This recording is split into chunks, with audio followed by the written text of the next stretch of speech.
Made it! Barely. Good thing I shopped at Always Be Ready USA before my voyage.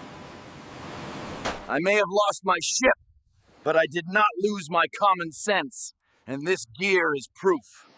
I trust this contraption more than any sailor I've ever met. Which isn't saying much, but still promising. This tent claims to be simple, which clearly means it was designed by someone who personally hates me. Yes, take that, damp wood! If this spark doesn't catch, I'll be emotionally devastated, but physically still cold. Tonight's feast has been aged to perfection, somewhere between desperation and regret. Something just moved out there.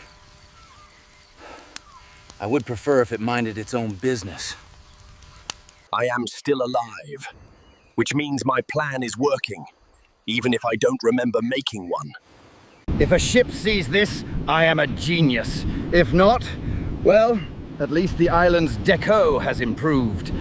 If I survive this, it's all thanks to Always Be Ready USA.